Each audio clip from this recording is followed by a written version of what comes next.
ایک روز میں تھانے میں بیٹھا کسی کیس کا چالان تیار کر رہا تھا کہ باہر شور کی آواز سن کر مجھے اپنا ہاتھ روکنا پڑا۔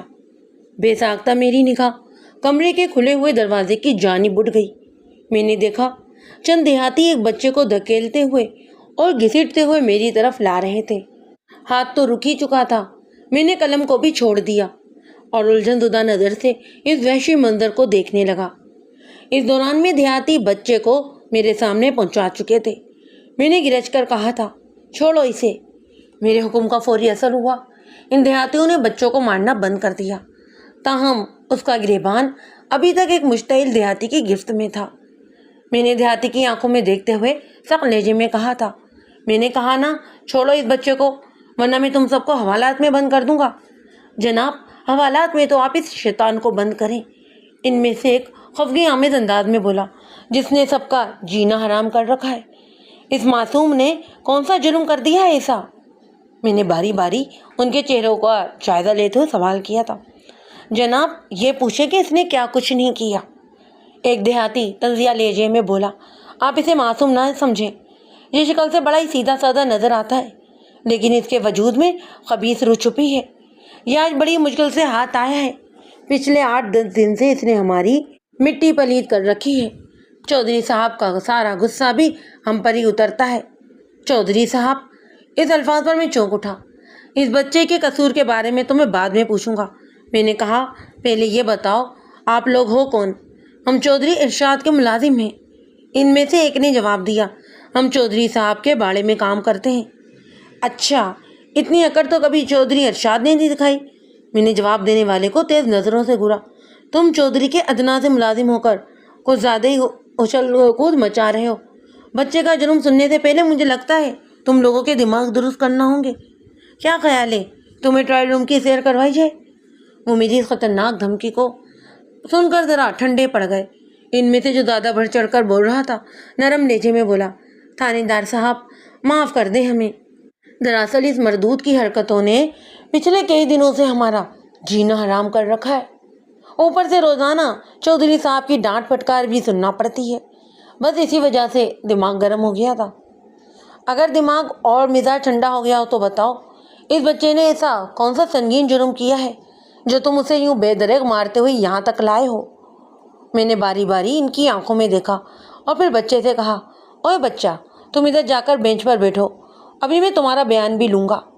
میرے کمرے کی ایک دیوار کے ساتھ ایک لمبی سی چوبی بینچ رکھی ہوئی تھی۔ وہ بچہ خاموشی سے اٹھا اور جا کر بینچ پر بیٹھ گیا۔ اس بچے کی عمر 11-12 سال رہی ہوگی۔ وہ اپنی عمر سے کافی کم دکھائی دیتا۔ اس کی صحت بھی تسلی بخش نظر نہیں آتی تھی، جسم بھی کمزور تھا اور چہرے پر معصومیت تھی۔ اسے مجرم کی حیثیت سے دیکھ کر بڑا ہی ترس آتا۔ میرا دل یہ ماننے کو تیار نہیں تھا کہ اس سے کوئی جرم سرزد ہوا ہوگا۔ بہرحال یہ تو تفتیش کے بعد ہی پتہ چل سکتا تھا کہ اصل حقیقت کیا ہے۔ چودھری کے کارندوں میں جو زیادہ ہی اکڑا ہوا تھا اس کا نام عنایت معلوم ہوا۔ وہی باڑے کا انتظام بھی سنبھالتا تھا۔ اس کی مدد کے لیے صدیق، اشرف اور خاور باڑے پر موجود رہتے۔ چودھری ارشاد کے باڑے میں کل ملا کر 7 بھینسیں، 3 گائیں، 4 بکریاں اور 2 اعلیٰ نسل کے گھوڑے بندھے ہوئے تھے۔ یہ باڑہ خاصا وسیع و عریض تھا، جس کے ایک حصے میں قطار سے 4 بڑے بڑے کمرے بھی بنے ہوئے تھے۔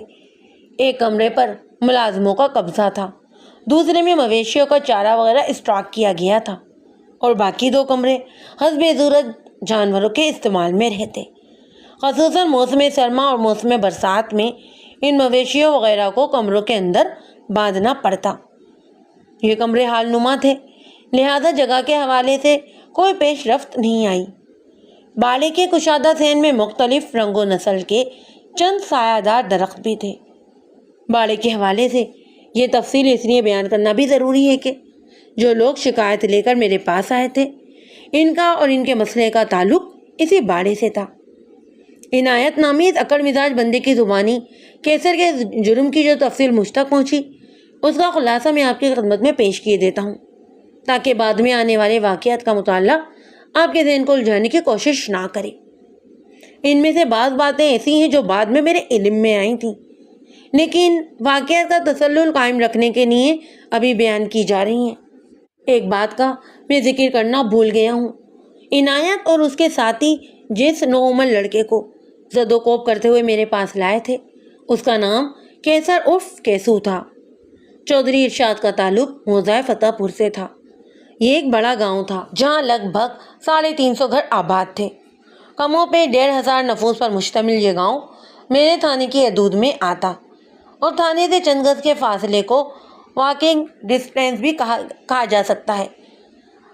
چودھری ارشاد بڑا ہی دبنگ اور روبدار والا چودھری تھا۔ آس پاس کے چھوٹے گاؤں دیہات پر بھی درپردہ اسی کی چودراہٹ چلتی۔ موضع فتح پور میں چودھری ارشاد کی حویلی کسی عالی شان محل کا نظارہ پیش کرتی تھی، لیکن اس حویلی کے ساتھ ایک خاص نوعیت کی بدقسمتی بھی جڑی ہوئی تھی۔ چودھری کی شادی کوئی 35-33 سال پہلے ہوئی تھی۔ اللہ نے شادی کے دوسرے سال بعد اسے ایک بیٹی عطا کی۔ نادرا نامی وہ بچی بہت ہی خوبصورت اور گول مٹول تھی، جسے پیار سے رانی کہا جاتا۔ رانی کے بعد چودھری کے یہاں 2-3 سال کے وقفے سے 3 بچے یعنی کہ لڑکے پیدا ہوئے، لیکن وہ بدقسمتی جس کا اوپر میں نے ذکر کیا ہے، اس کے ہاتھوں ان بچوں میں سے کوئی ایک بھی زندگی کا ساتھ نہ دے سکا۔ ان میں سے ہر کوئی اپنی پیدائش کے 1 سال کے اندر یا کچھ ہی مہینوں میں اس دار فانی سے رخصت ہو گیا۔ چودھری قدیر 2 ماہ کی عمر میں، چودھری نعیم 6 ماہ کی عمر میں اور چودھری سلطان 9 ماہ کی عمر میں چل بسا تھا۔ کسی نے بھی زندگی کا 1 سال مکمل نہیں کیا۔ یہ صورتحال یقیناً چودھری ارشاد اور اس کی بیوی چودھرائن نور جہاں کے لیے بڑی تکلیف دہ اور اذیت ناک تھی۔ چودھری ارشاد کا تو دماغ ہی گھوم کر رہ گیا۔ 8-10 سال کے اندر 3 بیٹوں کی اموات کا صدمہ اس کا دل لہو کر گیا۔ اسے سب سے زیادہ فکر اس بات کی تھی کہ وہ اولاد نرینہ سے محروم تھا۔ اس کے پاس اللہ کا دیا سب کچھ تھا، لیکن اس زمین جائیداد اور دول و مالت کا کوئی حقیقی وارث موجود نہیں تھا، کوئی ایسا شخص چودھری کا نام لیوا جس کے نام اور وجود سے چودھری کی نسل آگے چلے۔ یہ سوچ دن رات اسے اندر ہی اندر کریدتی رہتی، اس کا اور اس کے خاندان کا نام و نشان مٹ جائے گا۔ متفکر تو چودھرائن بھی تھی، اس لیے نہیں کہ نسل کو آگے بڑھانے والا کوئی بیٹا نہیں تھا، بلکہ اس لیے کہ اس ناکامی اور نامرادی کے نتیجے میں کوئی چودھری الٹا سیدھا ڈیسیجن نہ لے لے۔ وہ چودھری کی محرومی کی شدت اور اس کے خواہش کی حادثات کو بخوبی دیکھ اور سمجھ رہی تھی۔ وہ ایک جنونی کیفیت میں مبتلا ہو گیا۔ اس پر متضاد یہ کہ پچھلے 5-6 سال سے اس کی کوکھ بھی ہری نہیں ہوئی تھی۔ اسے ہر وقت دھڑکا لگا رہتا کہ اس کی جانب سے مایوس ہونے کے بعد چودھری کہیں دوسری شادی نہ کر لے۔ سوتن کا آصف ہلما کسی شمشیر برہنہ کے مانند اس کے سر پر لٹکتا رہتا۔ نادرا عرف رانی جب اپنی سن بلغت کو پہنچی تو قلعہ چاندوارہ کے چودھری افتخار کے بڑے بیٹے سے اس کی شادی کر دی گئی۔ اب حویلی میں چودھری اور چودھرائن کے علاوہ 9 درجن زیادہ ملازم اور ملازمائیں رہ گئیں۔ چودھرائن نے رانی کی شادی کے بعد سکا سانس لیا کہ شاید اب چودھری اس خطرناک روپ پر نہ سوچے، جس کا خدشہ چودھرائن کے دل و دماغ کو کیما بناتا رہتا۔ نور جہاں کا اطمینان اس حوالے سے بھی تھا کہ چودھری ارشاد اب 60 کا انسا عبور کر چکا تھا۔ پھر ایک روز حویلی میں گویا بھوچال آ گیا۔ نور جہاں کے سر پر لٹکنے والی تلوار کی رسی ٹوٹ گئی۔ اسے یوں محسوس ہوا جیسے اس کی قسمت کا ستارہ ٹوٹ گیا ہو۔ چودھری ارشاد نے دوسری شادی کا اعلان کر کے ہر خاص و عام کو ورطہ حیرت میں ڈال دیا۔ سب سے زیادہ مہلک بجلی تو نور جہاں اور اس کے حواس پر گری تھی۔ چودھری اس کی زندگی کا ساتھی اور اس کا محروم راز اب اس پر سوتن لا رہا تھا، اور وہ بھی جوان جہاں صرف 22 سال کی، جو اس کی بیٹی رانی سے بھی 8 سال چھوٹی تھی۔ نور جہاں کا میکا اتنا طاقتور نہیں تھا کہ وہ کھلم کھلا چودھری کے اس منصوبے کی مخالفت کرتا، لہذا چودھری کو اپنے عزائم کی تکمیل کے لیے کسی دقت یا دشواری کا سامنا نہیں کرنا پڑا، اور نورین اس کی دوسری بیوی بن کر حویلی میں آ گئی۔ نورین، جیسا کہ اوپر بتایا جا چکا ہے کہ 21 سے 22 سال کی ایک بھرپور جوان لڑکی تھی، اور اس کے مقابلے میں چودھری 62 کا انسا عبور کر چکا تھا۔ لیکن چودھری نے اگر یہ قدم اٹھایا تو جگہ سائے کے لیے نہیں، اس نے بہت سوچ بچار کے بعد ہی دوسری شادی کا فیصلہ لیا تھا۔ وہ بے ساکیوں کے سارے چلنے کا قائل نہیں تھا۔ شادی کے کچھ ہی عرصے بعد چودھری ارشاد نے یہ ثابت کر دیا کہ وہ ماٹا نہیں بلکہ ساٹا اور پاٹا ہے۔ نورین سے اس کی شادی کو 5 مہینے ہی ہوئے تھے کہ حویلی کے در و دیوار نے یہ خوشخبری سنائی کہ اس حویلی میں کوئی نیا مہمان آنے والا ہے اور یہ بھی ہو سکتا ہے کہ وہ چودھری کا جانشین اور وارث ہو۔ نورین ادھر امید سے ہوئی، ادھر جیسے نور جہاں کا دل ہی بجھ کر رہ گیا۔ ظاہر ہے نورین اس کے مقابلے میں زیادہ حسین، زیادہ جوان اور زیادہ پرکشش تھی، اور آنے والے دلوں میں وہ چودھری کے بچے کو بھی جنم دینے والی تھی، اور اگر وہ بچہ لڑکا ہوتا تو پھر سیدھی سیدھی نور جہاں کی یہ شکست تھی۔ ظاہر ہے اس عمل کے بعد نورین کو اس پر سبقت حاصل ہو جاتی، گویا نورین چودھری ارشاد کی توجہ کا مرکز بن کر رہ جاتی۔ نور جہاں عمومی اس انداز میں سوچ رہی تھی کیونکہ ہمارے معاشرے اور ہمارے سماج کا یہی چلن ہے، لیکن چودھری ارشاد کے ذہن میں اس نوعیت کی کوئی بھی منفی سوچ نہیں تھی۔ وہ نور جہاں کی اب بھی وہی قدر کر رہا تھا جو نورین کی آمد سے قبل تھی، لیکن نور جہاں کو اس کی محبت میں اب مصنوعی اور کھوکھلاپن محسوس ہوتا۔ اسے یوں لگتا جیسے چودھری محض خانہ پوری کے لیے اس کا خیال رکھتا ہے۔ وہ نور جہاں کی دلجوئی اور نورین کی دلداری کرتا ہے۔ نور جہاں کے ذہن میں یہ بات نقش ہو چکی تھی کہ نورین کی آمد کے بعد چودھری کی اس میں دلچسپی اور توجہ ختم ہو گئی ہے، لہذا اس کے مثبت عمل کو بھی خانہ پوری اور راوا روی کے کھاتے میں ڈال رہی تھی۔ اگر وہ نورین کا نسبتاً زیادہ خیال رکھ رہا تھا تو یہ اس کی فطری وجوہات تھی۔ وہ ظاہر ایک نوجوان اور نئی نویلی بیوی تھی، جبکہ اس کے مقابلے میں نور جہاں بوڑھی اور کڑوی کسیلی ہو چکی تھی، خاص طور پر جب سے نورین نے حویلی میں قدم رکھا تھا۔ چودھری کے ساتھ نور جہاں کا طرز عمل بڑا ہی روکھا اور بیگانگی کا ہو گیا تھا۔ وہ ہر وقت چودھری سے شاکی اور خفا دکھائی دیتی، شاید یہ اس کے اندر کا غصہ اور ناپسندگی تھی جو اسے چودھری بدلا بدلا اور پرایا سا نظر آتا۔ اس وقت تو نور جہاں کے سینے پر گویا سانپ ہی لوٹ گئے جب چودھری ارشاد نے گاؤں کی 3 ماہر دائیوں کو نورین کے طبی اور نفسیاتی معائنے کے لیے حویلی میں بلا لیا۔ یہ دائیاں اس کام میں بڑی مہارت رکھتی تھیں۔ وہ حاملہ عورت کا جسم اور نفسیاتی تجزیہ کر کے بتا دیتی کہ وہ بیٹے کو جنم دے گی یا بیٹی کو۔ اس زمانے میں الٹرا ساؤنڈ جیسی سہولت لوگوں کو میسر نہیں تھی، لہذا تجربے کار اور مشق دائیوں سے ہی ایسے معاملے میں ماہرانہ مدد لی جاتی۔ دوائیوں نے نورین کے طبی معائنے، اس کی نشست و برخاست کے مشاہدے اور پیٹ کے پھیلاؤ کا جائزہ لینے کے بعد فتویٰ ظاہر کر دیا کہ نورین کے یہاں اولاد نرینہ ہوگی، جبکہ تیسری اور عمر رسیدہ دائی نے ایک علمی تجربہ کر کے اپنی ہم اثر دائیوں کے فتوے کی بھی تصدیق کی۔ وہ دلچسپ تجربہ کچھ اس طرح کیا گیا۔ نورین کو کمرے کے ایک کونے میں دونوں پاؤں جوڑ کر کھڑا کر دیا گیا۔ اس دیوار کے دوسرے سرے پر خود وہ دائی کھڑی تھی۔ اس نے نورین کو ہدایت کی کہ وہ بڑی آہستگی سے چلتے ہوئے اس کی جگہ پر آ گئے۔ جب نورین نے اس کی ہدایت پر عمل کیا اور وہ آہستگی سے چلتی ہوئی دائی کے کمرے کے دوسرے کونے میں چلی گئی اور نورین سے اس کونے میں پہنچنے کو کہا، نورین نے یہ بھی کر دکھایا۔ الغرض دائی نے نورین کو کمرے کے چاروں دیواروں کے ساتھ چلانے کے بعد نقطۂ آغاز پر پہنچا دیا، یعنی جہاں سے اس نے چلنے کی ابتدا کی تھی، اور بالآخر وہ وہاں پہنچ گئی۔ دائی نے گہری سانس لی اور حتمی لہجے میں اپنا فیصلہ دیا، چودھری صاحب، اگر چھوٹی چودرائن خیر خیریت سے ساری منزلیں طے کر گئی تو انشاءاللہ آپ ایک بیٹے کے باپ بن جائیں گے۔ تم نے کس بات سے اندازہ لگایا ہے؟ چودھری نے انتہائی ادراری لہجے میں پوچھا۔ اس کا ادرار حد سے زیادہ خوشی کا اظہار کر رہا تھا۔ میرا تجربہ کہتا ہے چودھری صاحب، وہ بڑی اعتماد سے بولی، تم نے جو ابھی تجربہ کیا ہے وہ تو میں نے دیکھا ہے۔ چودھری نے حیرت بھرے انداز میں کہا، لیکن چلن پھرت میں وہ کون سا نقطہ ہے جس کی بنا پر تم نے اتنے یقین سے مجھے اولاد نرینہ کی خوشخبری سنا دی ہے؟ وہ نقطہ میں آپ کو سب کے سامنے نہیں بتا سکتی۔ ٹھیک ہے، چودھری ارشاد نے کچھ سوچتے ہوئے کہا، تم آؤ میرے ساتھ۔ چودھری کے تو دل و دماغ میں کھلبلی سی مچی ہوئی تھی۔ ایک تو اولاد نرینہ کی خوشخبری نے اس کے جذبات اور احساسات کو آخری منزل پر پہنچا دیا تھا، دوسرے دائی صفیہ نے جتنے اعتماد سے وہ پراسرار تجربہ کیا تھا، اس نے چودھری کو تجسس میں بھی مبتلا کیا۔ وہ پہلی فرصت میں جاننا چاہتا تھا کہ یہ ایسا کون سا نقطہ ہے جس کی بنا پر دائی نے یہ فتویٰ ظاہر کیا ہے۔ وہ فی الفور اس نقطے سے آگاہ ہونا چاہتا تھا۔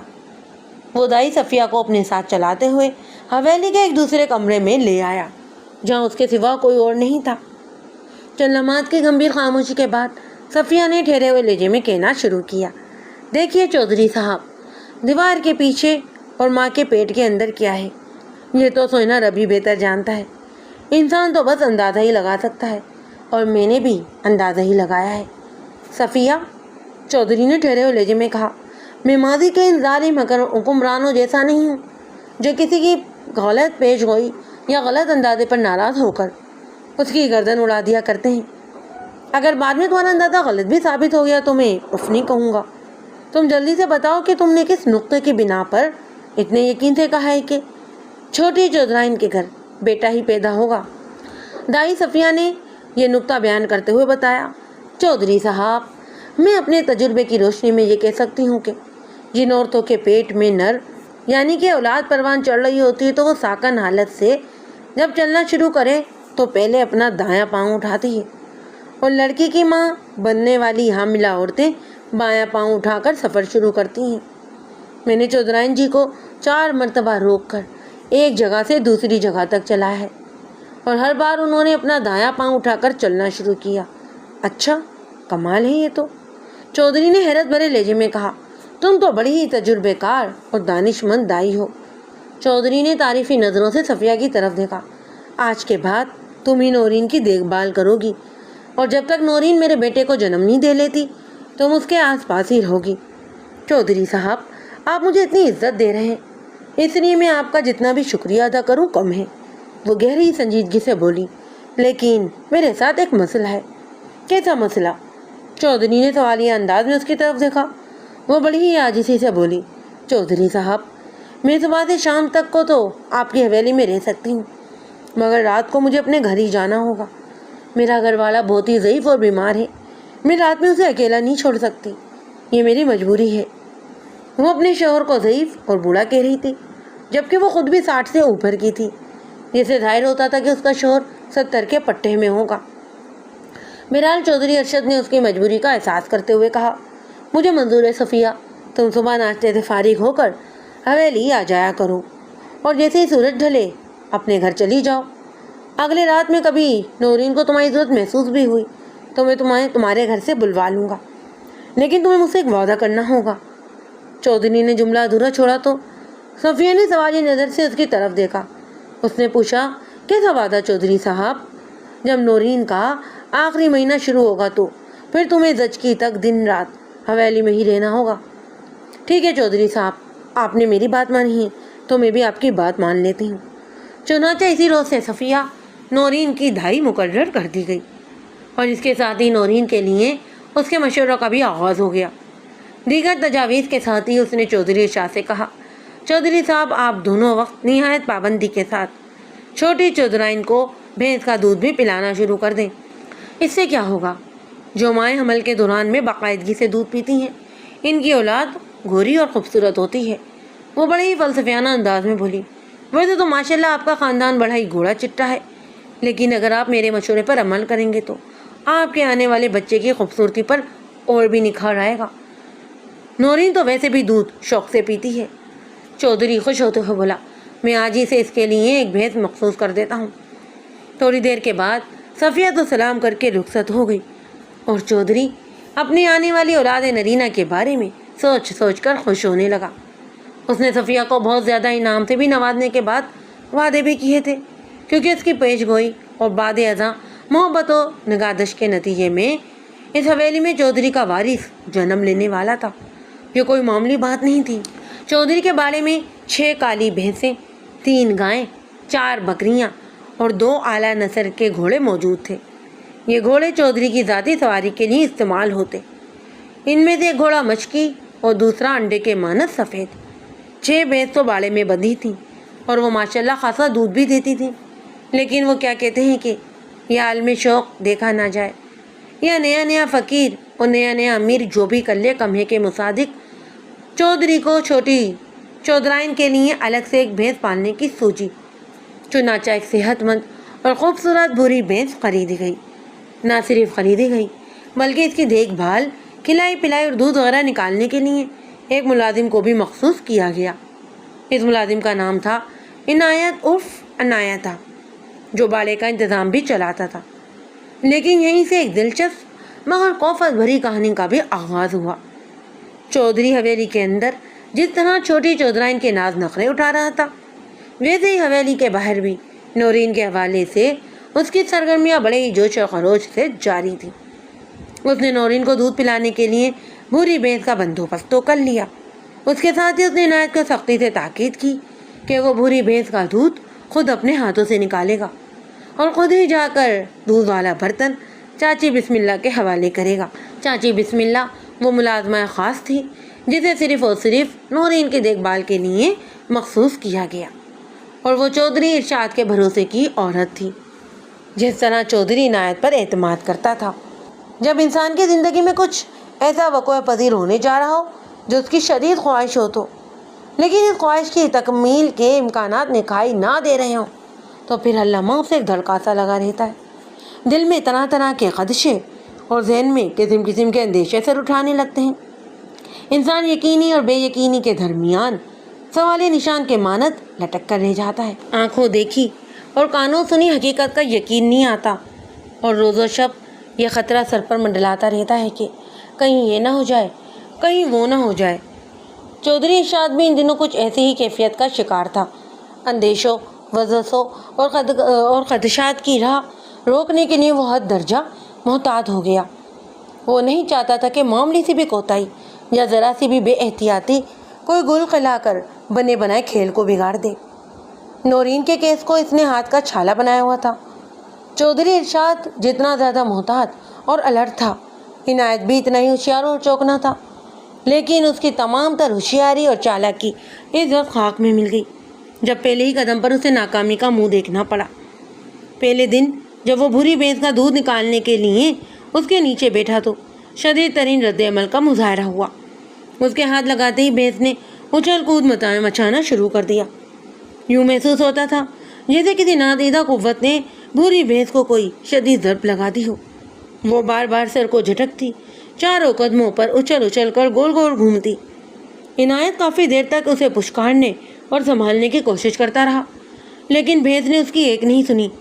نتیجہ صاف ظاہر ہے، وہ بھینس کا دودھ نکالنے سے قاصر رہا، اور اس ناکامی کا نتیجہ یہ نکلا کہ اسے چودھری ارشاد کی ڈانٹ کھانا پڑی، اور پھر یہ سلسلہ تو بھئی چل نکلا۔ عنایت جب دودھ نکالنے کے لیے اس کے نیچے بیٹھتا، وہ شدید ترین رد عمل کا مظاہرہ کرنے لگتی۔ بری بھینس کے عجیب و غریب کارنامے کا سبب جاننے کی کوششیں کی گئیں۔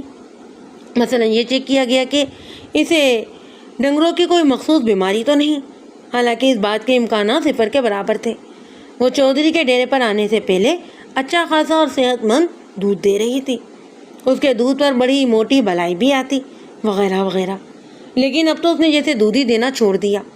ایک ترکیب یہ بھی آزمائی گئی کہ عنایت کے بجائے باڑے کے ایک دوسرے ملازم کو برتن دے کر اس کا دودھ نکالنے کو کہا گیا، اس خیال سے کہ کہیں اسے عنایت کا ہاتھ پسند نہ ہو، لیکن اس غیر نتیجی کوشش کا بھی وہی نتیجہ برآمد ہوا، یعنی ڈھاک کے 3 پاک۔ یہ تمام تر واحد صورتحال تو جاری ہی تھی، لیکن اس میں سب سے برا حال بیچارے عنایت عرف عنایتہ کا تھا۔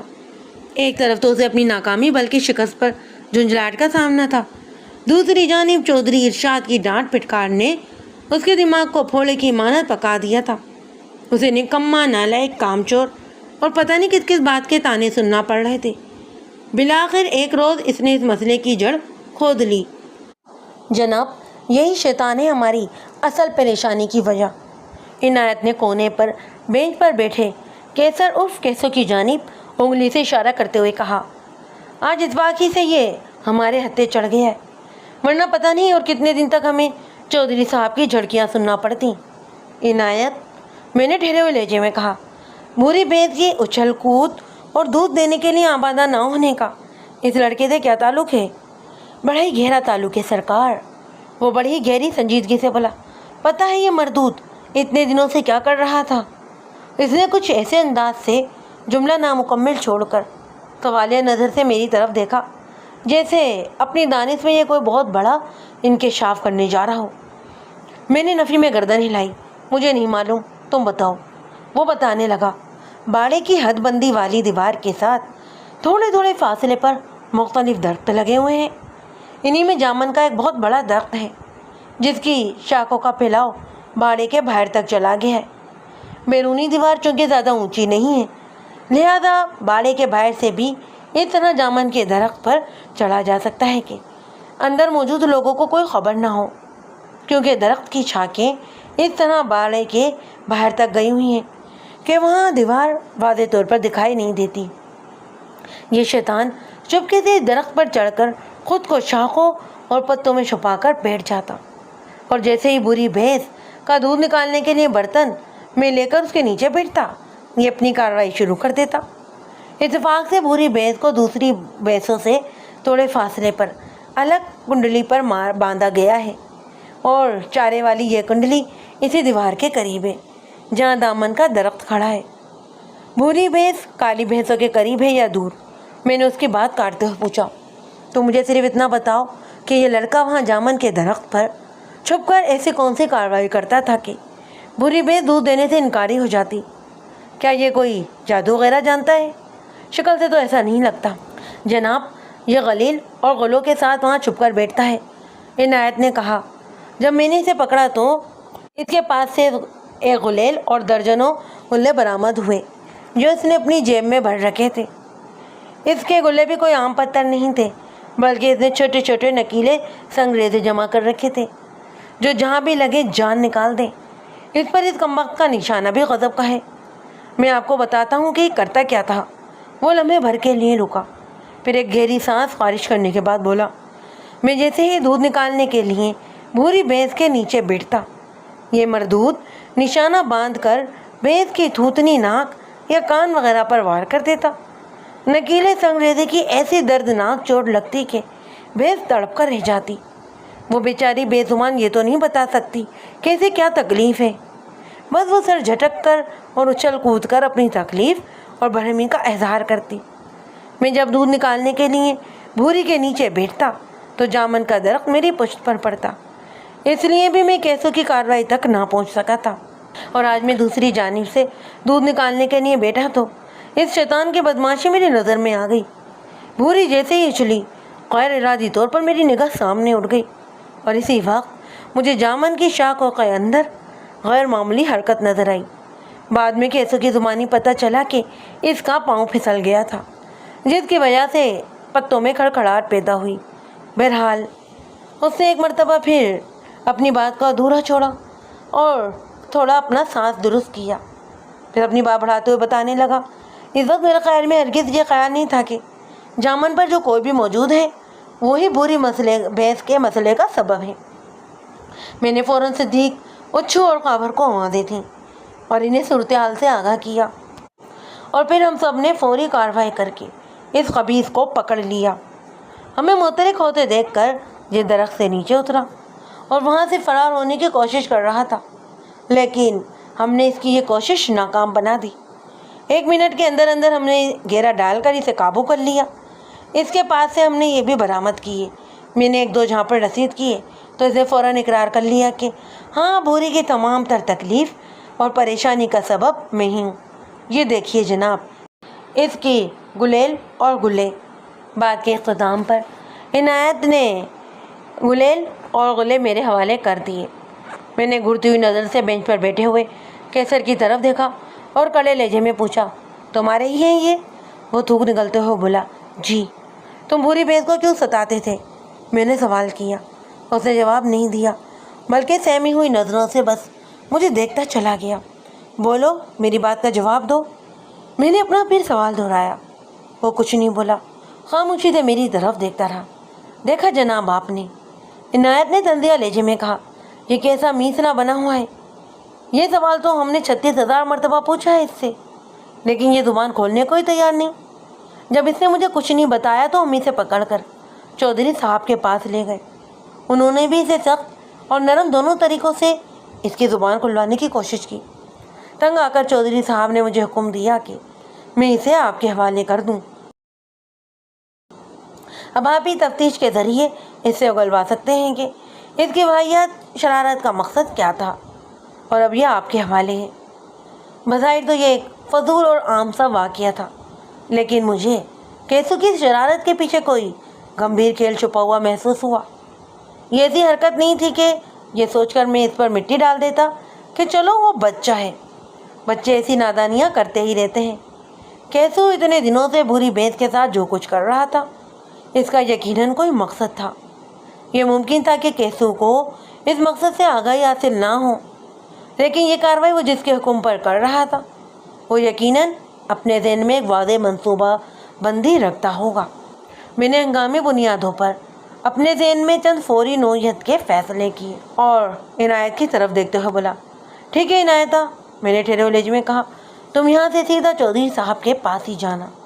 میں نے سمجھانے والے انداز میں کہا، انہیں میرا سلام کہنا اور بتانا کہ کل میں دوپہر خود ان سے ملنے حویلی آ رہا ہوں۔ کیسو کے حوالے سے بھی جو بھی حقیقت سامنے آئے گی وہ میں خود چودھری صاحب کو بتاؤں گا۔ ٹھیک ہے جناب، جیسے آپ کی مرضی، پر آپ اس شیطان کو کڑی نگرانی میں رکھیے گا، کہیں یہ کہیں نہیں جائے گا عنایتا۔ میں نے اس کی بات مکمل ہونے سے پہلے ہی کہہ دیا، یہ چودھری صاحب کی امانت کے طور پر میرے پاس محفوظ ہے، تو مطمئن ہو کر جاؤ۔ وہ مزید کسی بحث و جرح کے بغیر اپنے ساتھیوں کے ساتھ تھانے سے رخصت ہو گیا۔ وہ گرمیوں کا موسم تھا، مئی کا مہینہ چل رہا تھا۔ عنایت اور اس کے ساتھی عصر کے وقت میرے پاس آئے۔ اب شام ہونے والی تھی۔ میں نے حوالدار بشیر احمد سے کہا کہ وہ تھانے کے صحن میں میرے بیٹھنے کا بندوبست کر دیں۔ تھوڑی ہی دیر کے بعد میری حسب منشا بندوبست کر دیا گیا۔ میں کیسر عرف کیسو کو لے کر صحن میں آ گیا۔ میں نے اسے بھی اپنے ساتھ چارپائی پر بٹھایا اور خود ایک کرسی سنبھالی۔ وہ خاصا سہما ہوا نظر آ رہا تھا۔ وہ پچھلے چند روز سے بھوری بھینس کے ساتھ جو حرکت کر رہا تھا اسے مزے کا خیز ہی کہا جا سکتا تھا، لیکن میری چھٹی ہی چیخ چیخ کر کہہ رہی تھی کہ کیسو کی وہ حرکت بے مقصد اور خامخواہ نہیں ہو سکتی۔ کیسو، میں نے اس کی آنکھوں میں دیکھتے ہوئے بڑے ہی شفقتانہ لہجے میں پوچھا، میں کون ہوں؟ میں نے اسے پوچھ تاچھ کا آغاز کرتے ہوئے اپنا انداز اس لیے نرم رکھا تھا کہ اس بات کا مجھے اچھی طرح اندازہ ہو گیا تھا کہ اس برتن سے گھی سیدھی انگلی سے ہی نکل آئے گا۔ اس سے پہلے عنایت، اس کے ساتھیوں اور چودھری ارشاد نے اس کی زبان کھلوانے کے لیے سختی بھی برت کے دیکھ لی تھی، لیکن وہ اس کوشش میں ناکام رہے تھے۔ اس لیے میں نے نفسیاتی طریقہ آزمانے کا فیصلہ لیا۔ اس نے ڈرتے ڈرتے جواب دیا، آپ تھانے دار ہیں جی؟ پتہ ہے نا تھانے دار کیا کرتے ہیں؟ جی۔ وہ تھوک نکلتے ہوئے بولا، وہ مجرموں کو بہت مارتے ہیں۔ تم بالکل ٹھیک کہہ رہے ہو۔ میں نے اس کی آنکھوں میں دیکھتے ہوئے کہا، لیکن میں تمہیں ہاتھ بھی نہیں لگاؤں گا، ایک تھپڑ بھی نہیں ماروں گا۔ وہ یہ بے یقینی سے مجھے دیکھنے لگا۔ میں نے پوچھا، کیا تم میری بات کو مذاق سمجھ رہے ہو؟ لیکن وہ لوگ تو مجھے اسی لیے تھانے لے کر آئے ہیں۔ وہ بکھرے ہوئے لہجے میں بولا، انہوں نے مجھے بہت مارا ہے جی۔ وہ عنایتا کہہ رہا تھا کہ تھانے دار مجھے سولی پر چڑھا دے گا، اور آپ، وہ بولتے بولتے رک گیا۔ میرا نام اور ہمدردانہ رویہ اسے پریشان کر رہا تھا۔ ظاہر ہے جب کیسو نے عنایت اور چودھری کی تفتیش کے سامنے ہتھیار نہیں ڈالے تو انہوں نے تھانے کے حوالے سے پتہ نہیں اسے کیسی کیسی خطرناک دھمکیاں دی ہوں گی۔ میرا انداز کیونکہ ان دھمکیوں سے لگاؤ نہیں کھاتا تھا، لہذا وہ خوفزدہ ہونے کے ساتھ ساتھ گہرے تعجب کا بھی شکار تھا۔ یہ بھی ہو سکتا تھا کہ وہ میری نرمی کو کوئی گہری چال سمجھ رہا ہو۔ میں تمہیں تھپڑ ماروں گا اور نہ ہی تمہیں سولی چڑھاؤں گا اور نہ ہی تمہیں پھانسی پر لٹکاؤں گا۔ میں نے ایک ایک لفظ پر زور دیتے ہوئے کہا، کیونکہ تم نے کوئی بھی جرم نہیں کیا۔ اس کی حرکت اور بے یقینی میں حد درجہ اضافہ ہوا۔ وہ لرزتی ہوئی آواز میں بولا، اور وہ بھوری بھینس کو جو میں نے، وہ تمہاری نادانی تھی کیسو۔ میں نے اس کا جملہ قطع کرتے ہوئے دھیمی آواز میں کہا، وہ سب کچھ تم نے کسی کے کہنے میں آ کر کیا تھا، اس میں کوئی تمہارا قصور نہیں ہے۔ لیکن آپ کو کیسے پتہ چلا کہ؟ وہ جلدی سے بولا کہ میں کسی کے کہنے میں آ کر اس بھوری بھینس کو تنگ کرتا تھا۔ تم یہ تو مانتے ہو نا کہ میں اس علاقے کا تھانے دار ہوں؟ میں نے پوچھا۔ جی ہاں۔ اس نے اپنی منڈی کو ہاں میں ہلایا۔ جو شخص تھانے میں تھانے دار بن کر بیٹھا ہوتا ہے نا، میں نے اس کی طرف دیکھتے ہوئے سمجھانے والے انداز میں کہا، اسے علاقے کے ایک شخص کے بارے میں اچھی طرح خبر ہوتی ہے۔ میں یہ بھی جانتا ہوں کہ یہاں کون کون شریف اور کون کون بدماش ہیں۔ تم بہت ہی بھولے بالے اور سیدھے سادے بچے ہو، بس ذرا لالچ میں آ گئے تھے اور کسی کے کہنے میں آ کر تم نے یہ حرکت شروع کی تھی۔ صحیح کہہ رہا ہوں نا میں؟ آپ بالکل ٹھیک کہہ رہے ہو، وہ تائزی انداز میں بولا۔ ہم اس شخص کے بارے میں بعد میں بات کریں گے جس نے تمہیں اس کام پر لگایا تھا۔ میں نے کیسو کے اعتماد میں توانائی بھرتے ہوئے کہا، پہلے تم مجھے اپنے بارے میں بتاؤ۔ میرا ہر انداز اس کے لیے حیرت کا ایک نیا در کھول رہا تھا۔ اس میں بیچارے کی سوچ کا کوئی بھی قصور نہیں تھا۔ تھانے دار کے حوالے سے اس کے معصوم ذہن میں جو بھی تصور تھا اس کے برعکس میں ثابت ہو رہا تھا۔ میرے طرز عمل کے جواب میں اس نے مجھ سے پوچھا، میں اپنے بارے میں کیا بتاؤں جی؟ کیا تم بھی فتح پور میں ہی رہتے ہو؟ ہاں جی، اس نے گردن ہاں میں ہلائی۔ تمہارے بھائی بہن اور ماں باپ کہاں ہیں؟ میں نے بڑے ہی دھیمے انداز میں اسے ٹٹولنا شروع کیا۔ چودھری کے بندوں نے کافی دیر سے تمہیں گھیر رکھا ہے اور تمہارے ساتھ مار پیٹ بھی کی ہے، پر تمہارے گھر والوں میں سے ابھی تک کوئی آگے کیوں نہیں آیا؟ میرا کوئی ہوگا تو آگے آئے گا نا جی، وہ بڑھائی ہوئی آواز میں بولا۔ کیا مطلب ہے تمہارا؟ میں نے چونک کر اس کی طرف دیکھا۔ جناب، میری صرف ایک ماں ہے، وہ وضاحت کرتے ہوئے بولا۔ اس بیچارے کو تو پتہ بھی نہیں اس واقعے کی خبر ہوئی بھی ہے یا نہیں۔ جب تمہاری پکڑ کی خبر باڑے سے نکل کر چودھری ارشاد کی حویلی تک گردش کر رہی ہے تو پھر تمہاری ماں کو کیسے پتہ نہیں چلا ہوگا؟ میں نے پوچھا۔ وہ گاؤں میں تو موجود ہے نا؟ جی ہاں، وہ گاؤں میں موجود ہے، اس وقت وہ بھٹی میں دانے وغیرہ بھون رہی ہے، اس نے جواب دیا۔ دراصل ہمارا گھر گاؤں کے دوسرے کنارے پر ہے اور باڑہ اس کنارے پر۔ ویسے بھی دن میں زیادہ وقت میں باہر ہی گھومتا پھرتا رہتا ہوں، اور جب سورج غروب ہونے پر آتا ہے تو میں گھر کا رخ کرتا ہوں، اور اب شام ہونے والی ہے۔ ہو سکتا ہے جب میں گھر نہ پہنچوں تو اماں کو میری فکر ہو۔ چودھری کے بندے مجھے باڑے کے باہر سے پکڑ کر سیدھے حویلی کی طرف لے آئے اور پھر انہوں نے مجھے آپ کے پاس تھانے پہنچا دیا۔ یہ بھی ہو سکتا ہے کہ گاؤں کے جس حصے میں میرا گھر ہے ادھر کے لوگوں کو بھی اس واقعے کا پتہ نہ چلا ہو۔